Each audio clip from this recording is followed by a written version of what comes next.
अस्सलामुअलैकुम everyone, welcome back to my YouTube channel Unani connect. Myself Syeda Sama Moini. हम पढ़ रहे थे औराम का उसूल इलाज और उसमें हमने औराम हारा पढ़ लिया था और अब हम औराम बारिदा, औराम हादा, औराम मुज़बिना, सुलबा और रीही पढ़ने वाले हैं। So let's start the video. औराम बारिदा को औराम मुज़मिना भी कहा जाता है और औराम सौदाविया भी कहा जाता है। तो औराम बारिदा जो होते हैं इनको इस ऐसा मुज़मिन क्यों कहा जाता है, क्योंकि जो इसके असबाब होते हैं वो मवाद की खफकत की वजह से मकाम वरम पर क्या पैदा कर देते हैं? गर्मी, जलन, दर्द, सुर्खी और इम्तिलाए दमवी। वही जो 5 साइन हमने इन्फ्लामेशन के पढ़े थे वही यहाँ पर आ जाते हैं। ठीक है, तो लिखते हैं क्या पैदा कर देते हैं ये औराम खफकत की वजह से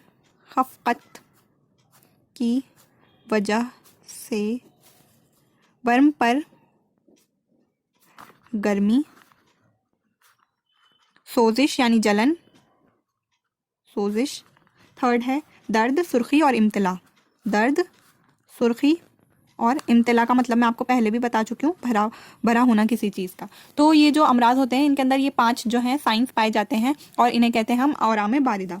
ठीक है, इसको औराम सौदाविया इसलिए कहते हैं क्योंकि वरम हार की तरह सुर्ख नहीं होते हैं, बल्कि गलबा सौदा की वजह से स्याही माइल होते हैं, एकदम रेड नहीं होते। ये क्या होते हैं? ये स्याही माइल होते हैं, इसलिए इसे औराम सौदाविया भी कहा जाता है।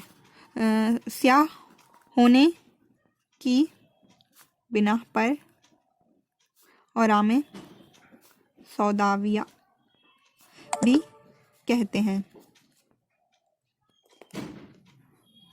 ठीक है, नेक्स्ट है हमारा इसका उसूल इलाज। इसका उसूल इलाज क्या होगा?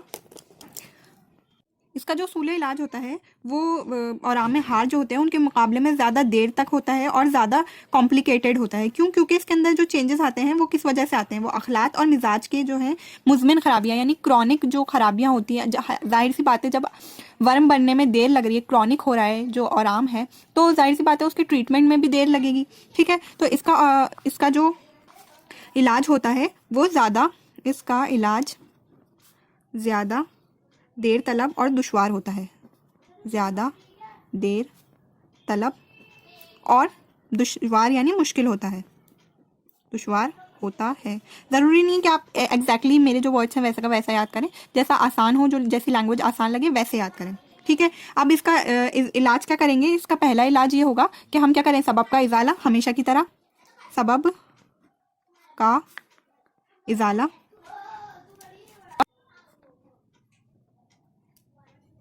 सेकेंड है उज़ू माऊफ, जो जहाँ पे इन्फ्लामेशन हुआ है, उज़ू यानी कि ऑर्गन और माऊफ यानी कि अफेक्टेड ऑर्गन जो है, उज़ू माऊफ जो है उसको सुकून देना चाहिए यानी उसे रिलैक्स करना चाहिए।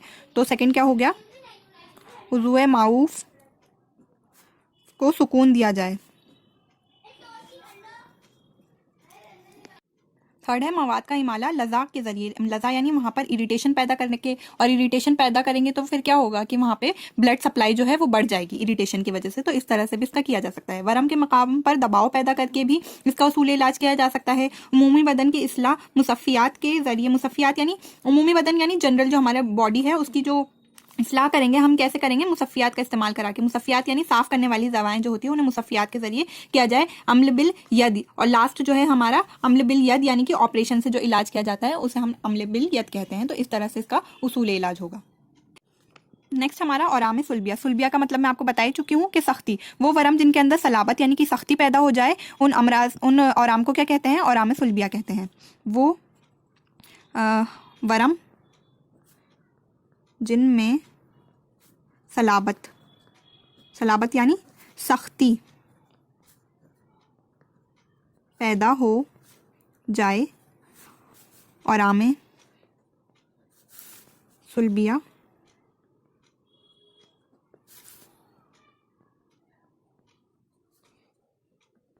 कहलाते हैं।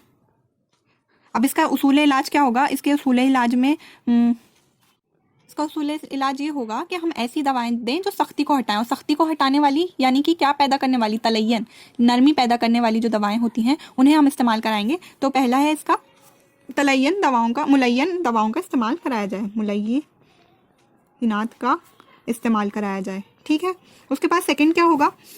सेकंड होगा कि ऐसी दवाओं का इस्तेमाल कराया जाए जो क्या हो? मुरक्किक हो यानी कि पतला करने वाली हो। ठीक है, ये मुलय्यनात भी होती हैं पतला करने वाली, और होती है मुरक्कियात का इस्तेमाल कराया जाए।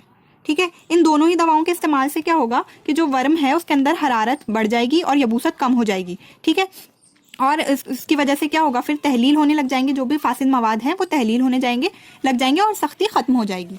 तो ये हो गया हमारा औराम सुलबा और उसका उसूल इलाज। नेक्स्ट अब हम बात करते हैं औराम रीहिया या नफ़िया। तो औराम रीहिया या नफ़िया, इसमें क्या होता है, इन औराम में हवा भरी हुई होती है। ये री किसी फ़िज़ा में जमा हो जाती है और आज़ा की खलाओं में भर जाती है। ठीक है, आज़ा की खलाओं यानी कि उसके स्पेसेस जो होते हैं ऑर्गन के, उसमें भर जाती है। ठीक है, इसका उसूल इलाज क्या होगा, मुसख्खिनात यानी कि ऐसी दवाओं का इस्तेमाल करना ना जो कि मुसख्खिन हो। इसका उसूल ये इलाज ये है कि मुसख्खिनात जो होती हैं उनका इस्तेमाल कराया जाए ताकि रिया का जो जज्ब है और वो तहलील है वो हो सके, यानी रिया जो है वो जज्ब भी हो सके और तहलील भी हो सके। ठीक है, इसहाल और वह तारीख से भी तनकिया करें, यानी कि इसहाल यानी कि दस्त लाना और तारीख यानी कि पसीना लाने के जो अमल जो दो अमल हम इलाज बिल तदबीर में इस्तेमाल करते हैं उनसे भी तनकिया किया जा सकता है। थर्ड है, ऐसी चीज़ों का इस्तेमाल कराया जाए जिन के जौहर जो हो लतीफ़ हो, ताकि उनसे क्या हो, रियाहत तहलील होकर मकामात कुशादा हो जाए, यानी कि रियाहत हट जाए लतीफ़ अज्जा के इस्तेमाल से और उनकी जगह पर वो जहाँ पर है वहाँ वो आर्टरीज या वो वेसल्स जो हैं वो कुशादा हो जाए, यानी कि फैल जाए। ठीक है, और इस तरह से उसके अंदर से जो रिया होगी वो खारिज हो जाएगी। तो ये हमने पढ़ लिया आराम का उसूल इलाज। नेक्स्ट हम बात करेंगे मुसक्किनात की और मुनव्विनात की। अगर आपको मेरा वीडियो मेरा चैनल अच्छा लगा हो तो please like, subscribe and share my channel.